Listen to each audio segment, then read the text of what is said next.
एक मुझे जो चीज़ थोड़ी सी लोगों की अजीब लगती है ना, जब स्टॉक मार्केट में ना वो एक पेट्रियोटिक तड़का जोड़ने की कोशिश करते हैं। जैसे बहुत स्टॉक मार्केट फोरम में एंगल जुड़ा था।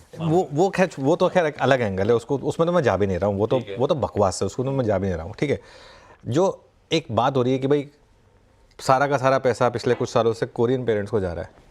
कोरियन कंपनी है, 100% अब तक ओन कर दी थी, उसके पास ही जाएगा ना, और किसके पास जाएगा? अगर आपने किसी कंपनी को अलाउ किया है कि आपके यहाँ पर आ जाए, और जरा ग्राफिक्स रख दीजिए इसके सब्सक्रिप्शन के, अगर आपने किसी को अलाउ किया है कि आप यहाँ पर आएँ और रन करें कंपनी को, तो वो लीगली कर रही है सब कुछ, उसमें कोई दिक्कत नहीं है, और वो यहाँ पर ऑपरेट कर रही है।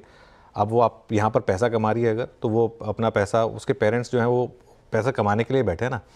दूसरी चीज़ यहाँ पर डिस्कस हो, तो अब वो डिविडेंड जो है, अगर कंपनी को लगता है कि हर साल वो और कैश जनरेट कर सकते हैं, तो और कैश जो जितना कैश जनरेट कर रहे हैं वो अगर अपने प्रमोटर को दे रहे हैं, तो उसमें क्या दिक्कत है? बिज़नेस का मतलब ही यही होता है। दूसरी बात, बहुत लोग कह रहे हैं कि रॉयल्टी, पहली बात तो है नहीं कि किसी कंपनी ने रॉयल्टी दी अपने पेरेंट को, और उसी का एक जो कंपटीटर है यहाँ पे मारुति सुजुकी, वो भी रॉयल्टी दे रहा है, उसमें भी कोई दिक्कत नहीं है। ठीक है, तीसरी बात यहाँ पर जो आ रही है कि ये जो कंपनी है वो सारा का सारा, बेसिकली बात सारी की सारी ये हो रही है कि सारा का सारा पैसा पेरेंट के पास जा रहा है। उसमें दिक्कत क्या है? अच्छा, एक और चीज़ डिस्कस हो रही है कि अब जितना आप स्टेक बेच रहे हैं, उसके बाद एक और ऑफर से लाना पड़ेगा 75% नॉर्म मीट करने के लिए।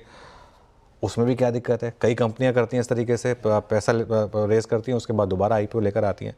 मेरे ख्याल से दिक्कत इन चीज़ों में नहीं होनी चाहिए। Hyundai के आईपीओ में सब्सक्रिप्शन को लेकर मुझे दिक्कत सिर्फ एक है। दिक्कत यह है कि इनका जो प्राइस बैंड है वो महंगा है। मेरी जब कल बात हुई थी तरुण जी से, तो मैंने उनसे भी यही पूछा था कि भाई बैंकर का तो काम ही यही है कि आपको ज़्यादा से ज़्यादा वैल्यूएशन दिलाएं। तो इसमें दिक्कत सारी की सारी ये आ रही है कि आपने प्राइस जो है ना इतना महंगा रख दिया, आप ऑलमोस्ट मारुति की प्राइस पर अपना आईपीओ लेकर आ गए। अब उसका जस्टिफिकेशन ये हो सकता है कि मारुति के मुकाबले Hyundai का मार्जिन प्रोफाइल बेटर है। ठीक है, अब अगर मार्जिन प्रोफाइल बेटर है भी, तो भी इसका मतलब ये नहीं है कि आप एक जो ऑलरेडी कंपनी जो 2003 से लिस्टेड है कंपनी, उसके मुकाबले आप उसी प्राइस बैंड पर लेकर आए। ठीक है, तो यहाँ पर इस वजह से इसको सब्सक्रिप्शन नहीं मिला। वैसे खैर आपने जिस बात की कि थर्ड डे पे नॉर्मली ज़्यादा सब्सक्रिप्शन मिलता है, वो मैं मानता हूँ उस चीज़ को।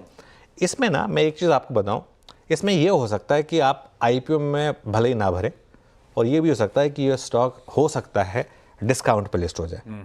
ये भी पॉसिबल है कि ये स्टॉक हो सकता है आईपीओ के बाद डिस्काउंट पर लिस्ट हो जाए। लेकिन ये शायद एक ऐसा आईपीओ हो सकता है जो आपको आईपीओ इन्वेस्टर को भले ही पैसा ना बना के दे लिस्टिंग पर, लेकिन अगर आपका 5 से 10 साल का व्यू है तो ये आपको बड़ा पैसा बना के देगा। उसका कारण बताता हूँ मैं क्यों। क्योंकि जो कंपनी की अर्निंग्स प्रोफाइल है, जैसे इस कंपनी का मार्जिन अच्छा है, तो ये कंपनी की जो ईपीएस ग्रोथ है वो हो सकता है मारुति को आउटपेस करे। ये पॉसिबल है, जिस तरीके के प्रोडक्ट्स ये कंपनी बार बार लाती है। और एक चीज़ आपको माननी होगी, हिंदुस्तान की मार्केट में अगर किसी एक कंपनी का कंट्रीब्यूशन रहा है कार की मार्केट को रिवोल्यूशनाइज करने का, वो Hyundai का रहा है। क्योंकि जिस पहले वो सेंट्रो लेकर आए, उससे पहले तो मारुति अपनी सिर्फ एक 800 और 1000 पे बैठी हुई थी, बाकी कुछ प्रोडक्ट्स ही नहीं आते थे। वो जब सेंट्रो आई उसके बाद मारुति को एक के बाद एक प्रोडक्ट लाने पड़े। उसके बाद काफ़ी टाइम तक मार्केट ढीला रहा। फिर जब ये क्रेटा लेकर आए, उसके बाद बाकी सबको क्रेटा इतनी बिकी कि उसके बाद बाकी सबको उस हिसाब से एसयूवीज लानी पड़ी, और स्पेस को फिर इन्होंने ऑक्यूपाई किया। तो उस हिसाब से यहाँ मुझे लग रहा है कि आपकी दिक्कत इस चीज़ पे होनी चाहिए कि प्राइस बैंड खराब है।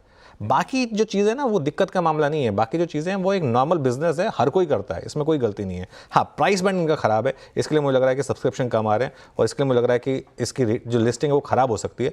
लेकिन अगर आपका 5 से 6 साल का व्यू है, पैसा बनेगा वहाँ।